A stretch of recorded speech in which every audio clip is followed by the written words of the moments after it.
días a toda la audiencia. Muchas gracias por la invitación de FEMEVA y felicitaciones también por la celebración del 75 aniversario de esta institución.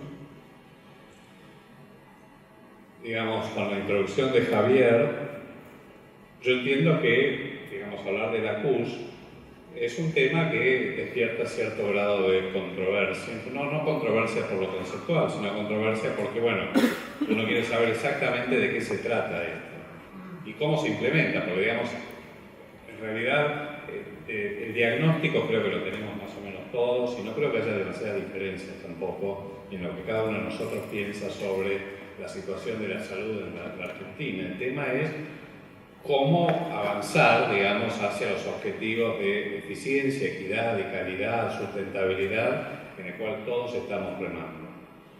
Y cuando hablamos de cobertura universal, uno se pregunta, pero como en la Argentina no existe cobertura universal. La realidad es que, digamos, si bien no está consagrado por la Constitución el derecho a la salud, existe, digamos, yo diría, el concepto de que obviamente la salud es un derecho, un bien meritorio, que todo el mundo tiene derecho a recibirla de acuerdo a su necesidad. Creo que hay un consenso social muy importante al respecto y que de alguna manera eso está reflejado, digamos, en el sistema de atención médica, donde, digamos, si uno se atiende, uno pasa, digamos, por la puerta de un hospital o de un centro de salud, digamos, sabe que puede recibir atención. El tema es si nosotros definimos como cobertura universal la capacidad que tenemos para recibir algún tipo de atención en algún lugar cuando estamos por ahí. Y cuando hablamos de CUS, lo que queremos de alguna manera reforzar es el concepto de cobertura formal. Que exista, digamos, un contrato social, como existe en la seguridad social, que de alguna manera tenga que ver con derechos y obligaciones, si quieren, y garantías de que esos servicios se van a realizar de manera oportuna y con calidad. Y hacia eso es lo que apunta la CUS. Entonces, no estamos hablando de dar cobertura o dar acceso de manera, digamos, informal, sino que estamos tratando de formalizar, o como decía Javier, explicitar cuáles son las condiciones de cobertura. Y eso tiene que ver con que si nosotros queremos realmente avanzar en un camino cierto, nosotros tenemos que saber dónde estamos. Y tenemos que definir las cosas como son y los servicios que se reciben tal como son. Nosotros no podemos decir que damos todo porque no es cierto.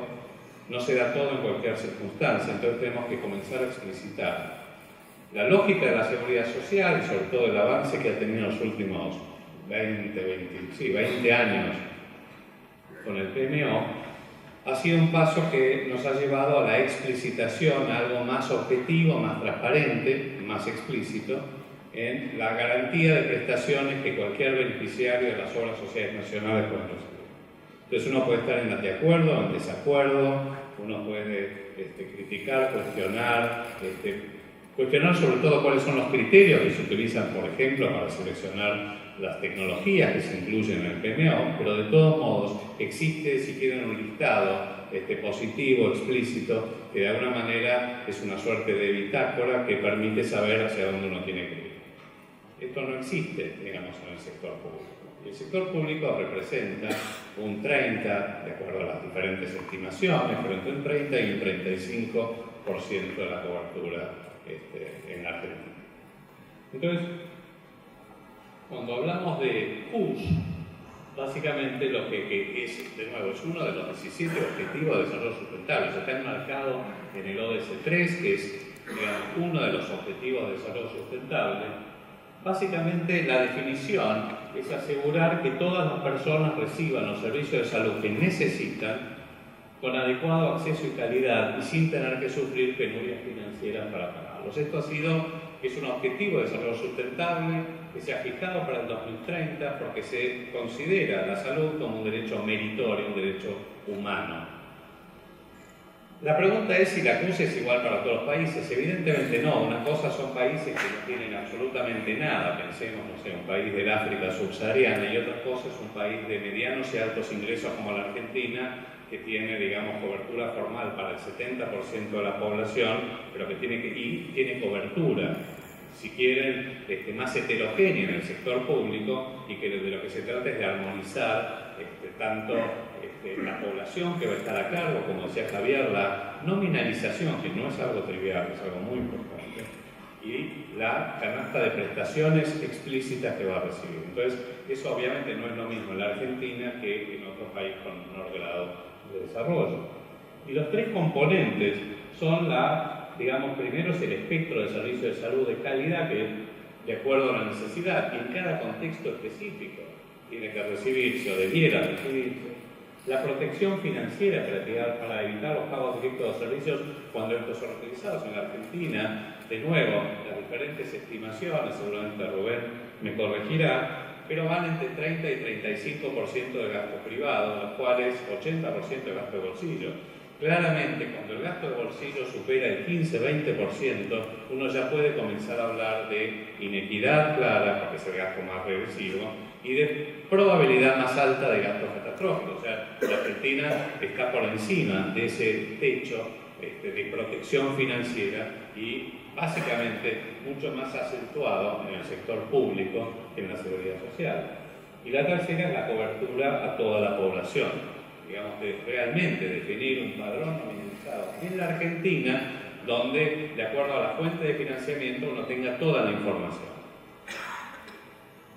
Ustedes ya, probablemente muchos de ustedes estén familiarizados, esto fue el informe de la OMS del 2010 sobre financiamiento de los servicios de salud.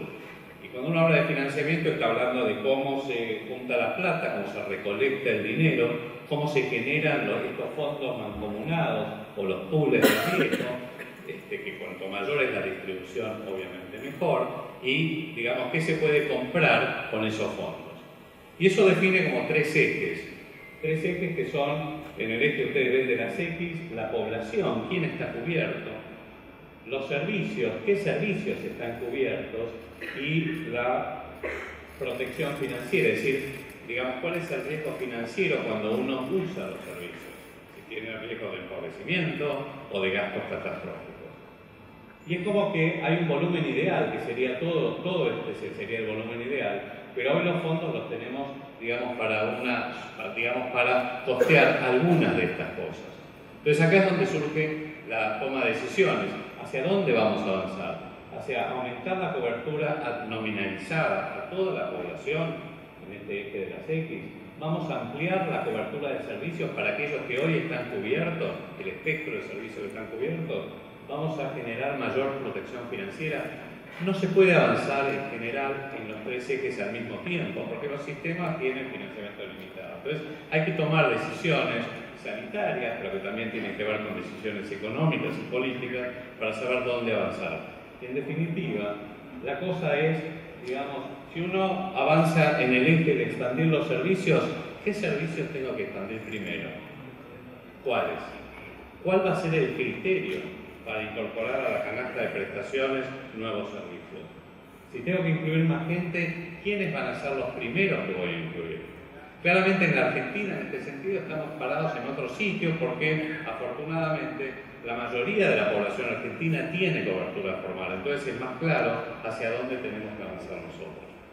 En otros países, por supuesto, uno tiene que, cuando existe una cobertura formal muchísimo menor, uno tiene que tomar decisiones claras sobre por dónde avanzar. Y finalmente, si uno decide eliminar los pagos de bolsillo, la pregunta es ¿cómo hacer esto? ¿Cómo se eliminan los pagos de bolsillo? ¿Cómo se pasa de un sistema regresivo de pago de bolsillo a un sistema prepago, en el sentido que uno aporta, sea vía impuestos, contribuciones, vía cuotas o lo que fuere, anticipadamente, antes de recibir o de tener que usar el servicio? ¿Cómo desacoplar la contribución de la prestación? Que es de lo que se trata la generación de estos pools de riesgo. Por ejemplo, digamos, y para empezar a que ustedes vean de alguna manera, digamos, cuál es la línea donde se pretende avanzar en la CUS. Tenemos yo diría que el ejemplo más acabado en el sector público de un programa que comenzó, digamos, como el programa Sumar, hace poco más de 10 años, en el 2004, como un programa cuyo objetivo primario era cerrar brechas de inequidad en indicadores de salud materno-infantiles entre las provincias del norte, particularmente el NOA y el NEA, y el resto del país. dando financiamiento complementario para algunas líneas de cuidado prioritarias. ¿Y qué pasó en el curso de los últimos años a un sistema, un programa que en realidad comenzó a trabajar por primera vez en el sector público con una lógica de aseguramiento? Es decir, de nuevo, nominalizar la población, definir una canasta de prestaciones prioritarias y un modelo de financiamiento bastante innovador, como fue en el caso de sumar el financiamiento por resultados, que no deja de ser un financiamiento complementario, porque la realidad también en la Argentina, país federal, las provincias tienen delegados, digamos, la organización, financiamiento y prestación de los servicios.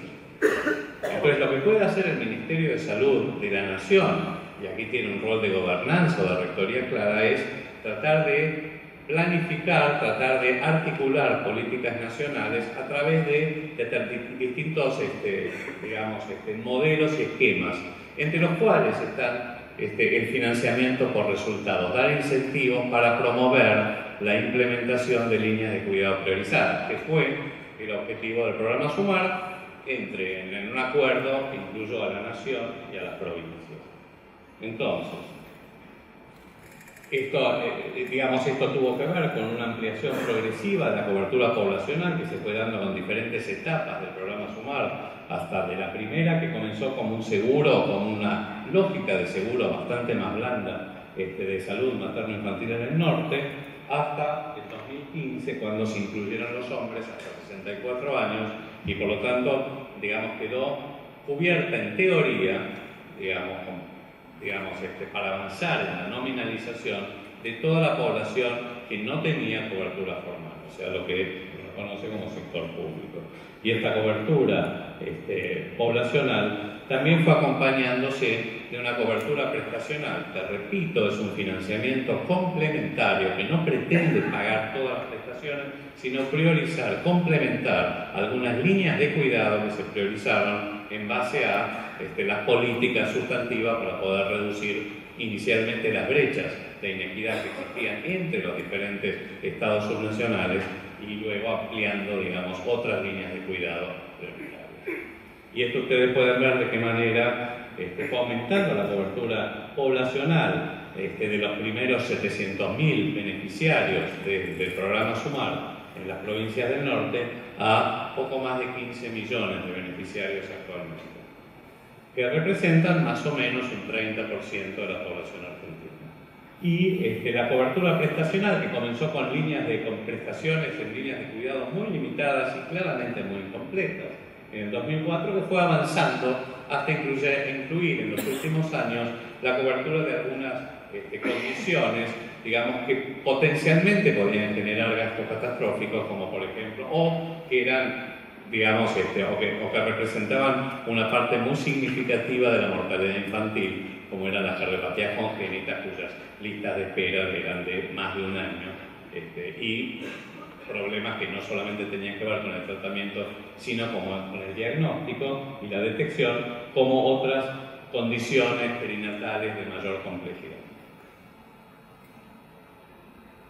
Esto simplemente para que ustedes vean cómo fue avanzando, la cobertura poblacional del programa SUMAR, del Plan Nacer, programa SUMAR, a lo largo de los primeros 12 años. La realidad es que creo que ha sido la experiencia más exitosa de creación y aterrizaje de un seguro público en la Argentina, y definitivamente es un poco la nave insignia que va, a dar cuenta y va a hacer más tangible lo de la estrategia de cobertura universal de salud, que hoy es, diría, el eje más importante estratégico del Ministerio, y que claramente va a comenzar a implementarse, a desarrollarse, en una segunda etapa, apalancándose claramente en lo que es hoy la realidad del programa SUMAR. O sea que hoy, SUMAR en el sector público va a ser la CUS. Ahora, ¿está todo bien? No, no está todo bien. Fíjense ustedes, esta es la cobertura, estos son los indicadores de cobertura efectiva básica. Aquí es la cobertura efectiva básica de toda la población nominalizada, cuántos han consultado en algún momento, por ejemplo, algún establecimiento, sea el centro de atención primaria la maternidad del hospital en el último año. Y si ustedes se fijan, el promedio de toda la población nominalizada hoy es menos de la tercera parte. O sea que estamos muy lejos, que tenemos mucho trabajo por delante para que la cobertura efectiva básica se transforme en una cobertura efectiva real, integral de nuestra población. Y si ustedes pueden ver en los diferentes grupos etarios, obviamente sigue existiendo un sesgo muy claro, especialmente en la atención primaria en la Argentina, donde hay una mejor cobertura de los segmentos de población materno-infantil respecto a los adultos. En los hombres, por ejemplo, que son quienes últimamente se han incluido en este padrón, la cobertura efectiva básica es de menos del 10%. Y acá simplemente tienen algunos indicadores de captación temprana de embarazadas antes de la semana 13, donde las metas son acordadas entre nación y las provincias. Y el financiamiento es por el cumplimiento de estas metas. Una buena parte del financiamiento a las provincias y de estas a los efectores finales es por cumplimiento de metas. Pero de nuevo, aún fijando metas que son bastante modestas, seguimos estando todavía lejos de los objetivos que nosotros quisiéramos. Esto es simplemente para que ustedes vean de qué manera, digamos, controlar cuál puede ser el potencial impacto del gasto de bolsillo, digamos, que obviamente es el gasto más regresivo que existe, y cómo esto puede significar el empobrecimiento, digamos, el pasaje a la pobreza con todo lo que implica, incluso con las implicancias en el desarrollo económico de los países y, a su vez, en el empeoramiento del estado de salud. Pero fíjense, esto es un estudio que se hizo en 4 países, Argentina, China, India y Tanzania, donde ustedes pueden ver luego, digamos, qué pasa, digamos, cuál fue la probabilidad de gastos catastróficos o de distrés, digamos, del financiamiento, de empobrecimiento, después de un evento cardiovascular mayor, en este caso un infarto o un accidente cerebrovascular. Y ustedes pueden ver que si ven la Argentina en comparación con 3 países, digamos, como China, India o Tanzania, claramente la Argentina, si bien tiene un gradiente social, los segmentos más en mayor desventaja socioeconómica tienen, digamos, mayor probabilidad de gastos catastróficos, obviamente, y respecto a los segmentos de mayor poder adquisitivo, fíjense que las diferencias en los otros países son muchísimo mayores. O sea, la Argentina, digamos, más allá de todas, si quieren, todas las asignaturas pendientes, tiene un sistema que sigue siendo inequitativo, pero que tiene si les diría, un gradiente bastante más suavizado que la mayoría de otros países donde la cobertura es muchísimo más precaria o no existe. Y claro, cuando estamos hablando de, bueno, ¿cómo vamos a hacer para generar un sistema, digamos, que dé cuenta de cobertura universal de salud a través de, como les decía, un financiamiento complementario que de alguna manera ordene la relación nación-provincia para avanzar en un objetivo común? De nuevo, sabiendo que la responsabilidad primaria de la atención de la salud en la Argentina está a cargo de las provincias. Por eso, bueno, tenemos que tener un compromiso entre eficiencia y equidad. Entonces, por un lado, tratamos de mejorar el acceso y la cobertura efectiva basado en la necesidad, ¿sí? Y priorizando los grupos más necesitados. ¿Y quiénes son los grupos más necesitados o más vulnerables? No solamente son los más pobres, son aquellos que necesiten más servicios de salud, los que están más enfermos. ¿Sí? No es solo los pobres, los más enfermos, aquellos que tienen mayor aislamiento, barreras culturales. Recordemos que no son solo las barreras financieras las que dificultan el acceso a la cobertura de servicios, sino que hay muchas otras barreras organizacionales, administrativas, culturales, geográficas. También tenemos que tener en cuenta la eficiencia, digamos, y lo que tiene que ver con indicadores de eficiencia económica.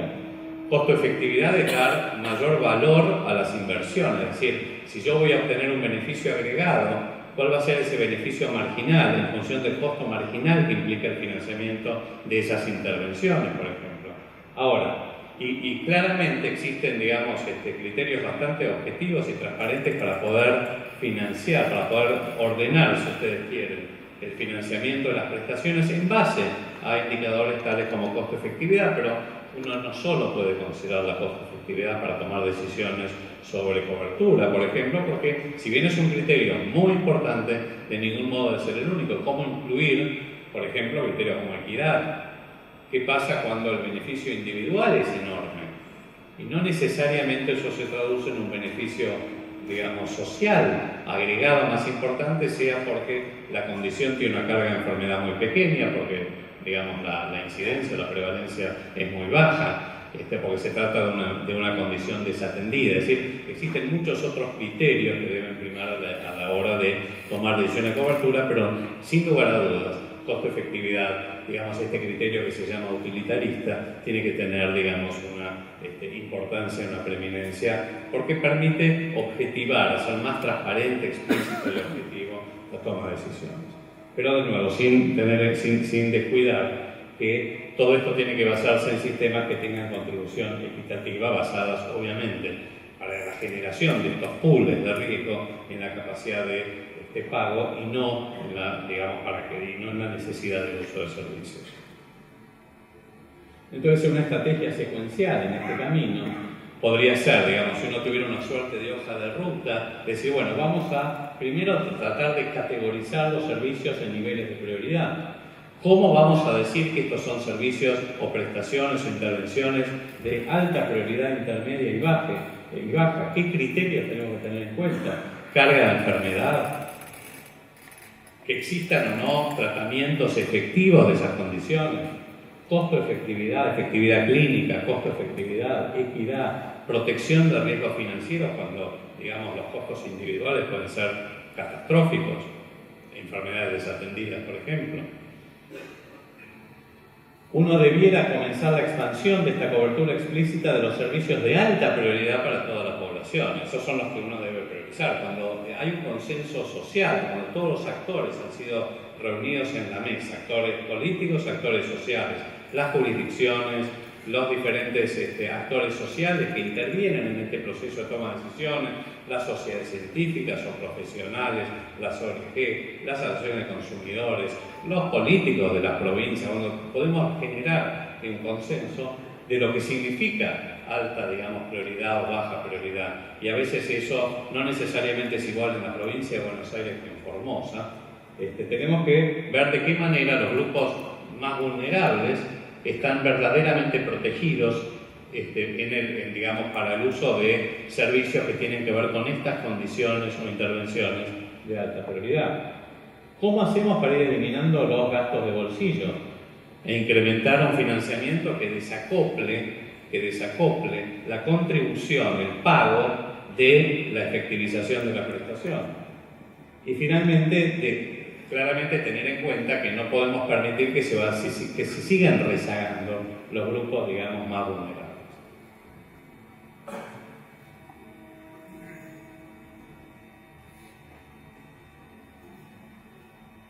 ¿Qué cosas, digamos, cuáles son las consecuencias cuando no tenemos, como ha ocurrido en nuestro país, criterios explícitos, objetivos y transparentes para la priorización?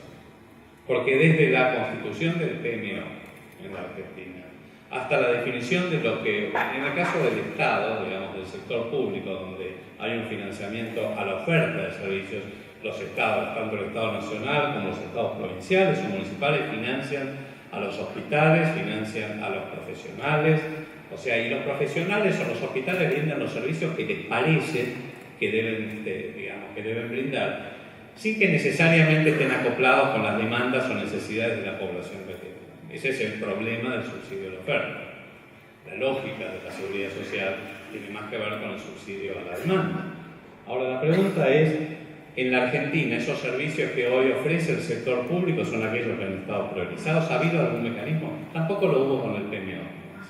O sea que no existen herramientas, herramientas, pero no han existido esquemas o mecanismos de priorización explícita en nuestro país, a través de métodos formales de deliberación que permitan tomar la evidencia científica, la evidencia económica, la factibilidad, la oportunidad, la aceptabilidad, las barreras, la capacidad prestacional, etc., como criterios a la hora de tomar decisiones sobre el paquete de prestaciones.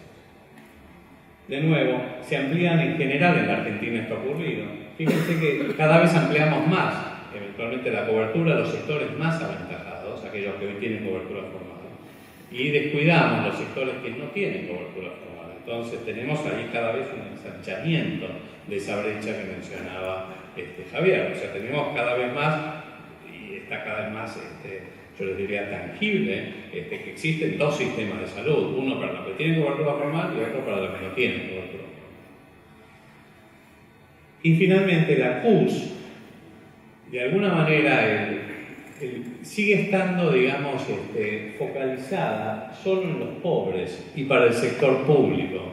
La CUS es una estrategia, como lo dice la definición, de cobertura universal que incluye a los sectores formalmente asegurados, tanto aquellos que tienen cobertura de obras sociales como de prepagas.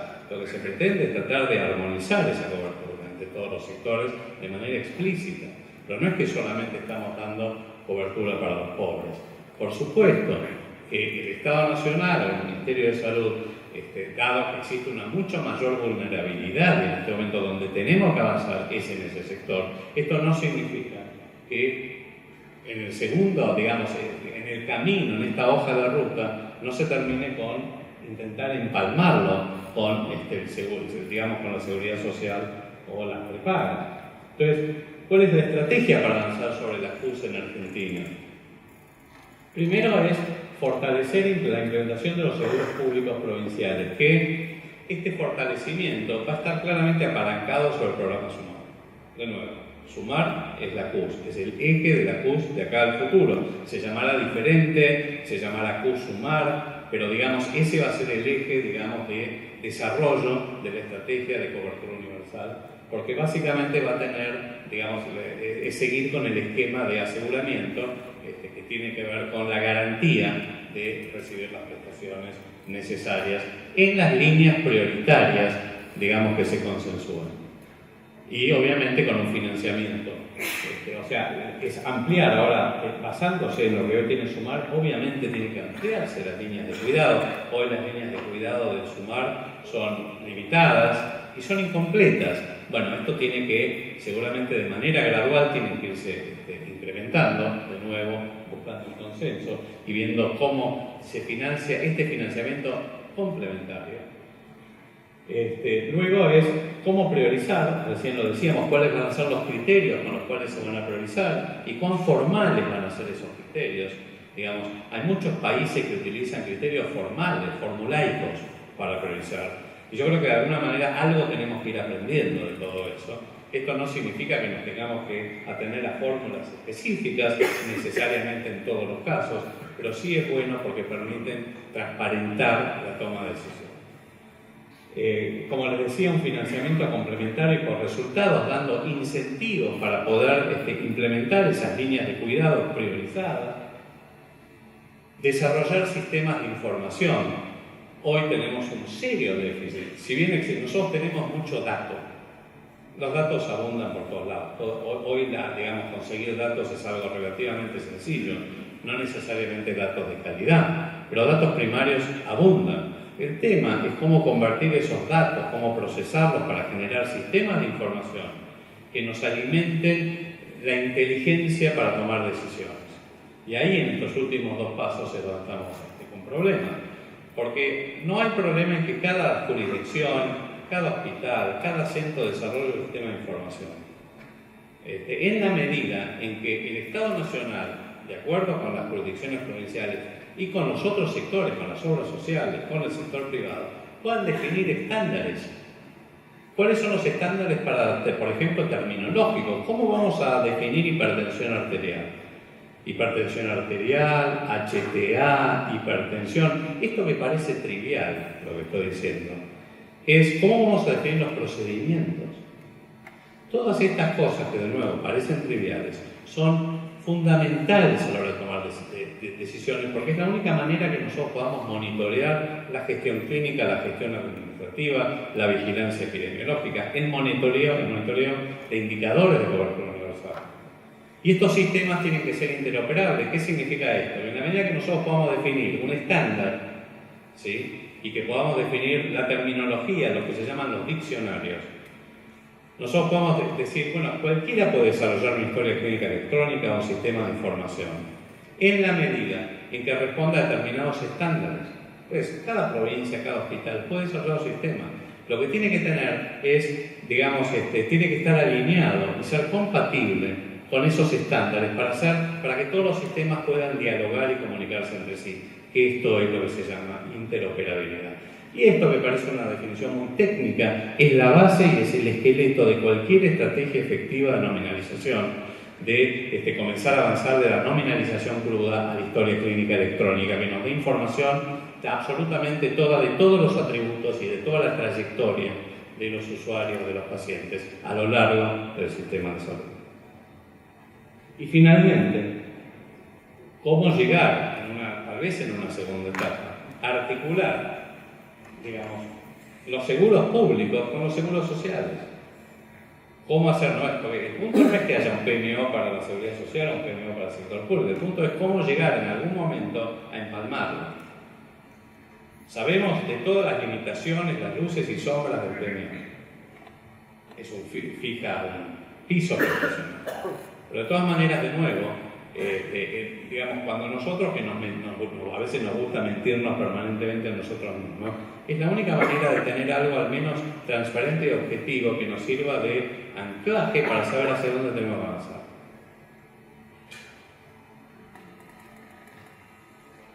Y en este marco de la priorización y la participación pública en estas decisiones, las prioridades, como decía, uno las tiene que definir en base a la evidencia científica, en base a la evidencia económica, y de esto hablo cuando hablamos de costo-efectividad, pero también de imperativos éticos, de los valores sociales públicos, de lo que los argentinos queremos en nuestras diferentes sociedades, queremos que sea el sistema de salud. ¿Qué es lo que queremos cubrir? ¿A quiénes queremos cubrir? ¿A quiénes queremos proteger? Y de esta manera, de nuevo, tenemos que tener criterios explícitos, objetivos, transparentes, métodos formales de deliberación que nos permitan llegar a consensos formales. En este sentido, la creación próxima de la Agencia de Evaluación de Tecnologías va a ayudar enormemente al cumplimiento de estos objetivos. De eficiencia, pero también de equidad. Porque hoy la innovación tecnológica lo que está generando cada vez más son mayores brechas de inequidad. Porque quienes reciben los beneficios de las nuevas tecnologías no son los grupos más vulnerables, son los grupos que ya aventajados que ya tienen seguros. Y eso hay claramente, digamos, los niveles socioeconómicos más altos son quienes primero se benefician de las tecnologías. Bueno, todo esto tiene que ser considerado a la hora de... Y esos métodos deliberativos tienen que tener una clara participación pública, donde estén todos, como decía antes, todos los actores sentados a la mesa, pero con métodos formales de deliberación, y donde el Estado tenga un rol, si quieren, de regulador, el que reparta un poco los naipes, pero el que consensúe con todos los actores sociales, científicos, políticos, etcétera, cómo se van a definir, digamos, las líneas de avance en el caso de la CUS. Esto es de donde partimos, esto es el sumar hoy, básicamente. Ustedes pueden ver que tenemos una cobertura nominada actual de casi 17 millones, por supuesto, de 16 millones. Por supuesto que este padrón todavía no es un padrón absolutamente limpio, hay que depurarlo, hay que mirarlo bien, es un padrón crudo, tiene muchas limitaciones, esto tiene que avanzar, pero la cobertura territorial que tiene hoy el sumar es muy grande, como la prestacional, como lo que se ha invertido hasta ahora. Se han invertido ya $1.000 millones desde la creación del sumar, solo en financiamiento complementario a lo largo de los últimos 10 años. Y en este camino, digamos, del sumar a la CUS existe, como decía, diferentes pasos que tienen que ver con la población identificada, el paquete de servicios que se explicite, la red de prestadores, la creación de redes formales, circuitos formales de referencia y contrarreferencia. Esto es parte, digamos, de mejorar la eficiencia del sistema de atención médica, financiamiento por resultados y, por supuesto, el monitoreo. Esto voy a ir rápido. Básicamente tenía que ver con lo que significa interoperabilidad. La idea un poco es de avanzar con los datos para que permitan integrar la información, y esta información se puede integrar en inteligencia para tomar las decisiones, y que los datos que se generan den cuenta de distintos objetivos, sino que cada programa, que cada jurisdicción tenga su sistema que solo le sirve a ese programa o a esa jurisdicción. Para ir terminando, digamos, básicamente estas son algunas cuestiones que nosotros queremos avanzar. que tienen que ver con avanzar de una nominalización cruda y de una cobertura básica, ¿sí?, a tratar de identificar de manera más inequívoca, digamos, la población beneficiaria, tratar de avanzar no solo sobre la atención primaria, sino también avanzar hacia la atención secundaria o terciaria. En el sector público empezar a generar las redes, los circuitos formales de referencia y contrarreferencia, avanzar también en la reducción de la brecha prestacional con el PMO. Hoy tenemos un problema de redes informales y una enorme brecha prestacional. El punto es cómo avanzamos hasta la generación de redes formales, cómo avanzamos en la ampliación de las líneas de cuidado y en los procesos formales de priorización. Y algunas cuestiones que tienen que ver con la incorporación de sistemas mucho más efectivos para recoger la información, que por ejemplo permitan también articularlo con la seguridad social, es decir, que hasta los centros de atención primaria puedan hacer recupero de facturación de prestaciones si tienen los padrones, tiene que ser articulado con el PUCO, con muchos padrones de seguridad social, pero para generar un padrón nacional que permita después poder hacer un clearing tanto interjurisdiccional como entre los diferentes sectores. ¿Qué es lo que estamos haciendo para cada cosa? Bueno, existen muchos programas hoy en el Ministerio que, por lo menos desde mi secretaría, lo que estamos intentando es articularlos, integrarlos, tanto el SUMAR como eje, pero también está redes, también está el ex Remediar, que ahora se llama CUS Medicamentos, que es un programa que tiene la misma lógica que tenía Remediar, no ha cambiado absolutamente nada, digo por lo que comentó Javier. Es un programa que simplemente cambió la fuente de financiamiento, no es más el BID, es Tesoro Nacional, y el nombre, en lugar de llamarse Remediar, se llama CUS Medicamentos, pero sigue exactamente la misma lógica. O el nuevo Proteger, que es el nuevo programa de prevención y control de enfermedades crónicas, o Redes, que es el desarrollo. Esto simplemente para que vean un monitoreo, como uno quisiera ver las cosas en algún momento, el monitoreo de la CUS. Y básicamente esta es la última diapo. Hoy, como también mencionaba Javier, digamos, el tema de la estrategia de la CUS está instalado, no diría en la opinión pública, está instalado en el sector. Hay que seguir avanzando, pero hay un decreto del presidente al lado del tema. Es una de las prioridades programáticas de este gobierno. Y de alguna manera un problema existe, digamos, cuando hay cierto consenso social de que hay una situación injusta que hay que remediar. Yo creo que esto, digamos, está surgiendo. Los instrumentos que tenemos son algunos de los que mencioné, pero claro, además está lo que se llama la política de las políticas, ¿verdad? O sea, como decía un amigo, digamos, uno no sabe, hay dos cosas que uno nunca sabe: cómo se hacen las salchichas y cómo se hacen las leyes. Pero de alguna manera esto explica, bueno, cuál es el proceso de negociación entre, digamos, los diferentes actores para llegar a esto. Cómo generar esta ventana de oportunidad que permita finalmente poner el tema en la agenda, no solo en la agenda sanitaria, sino en la agenda política. Así un poco esto era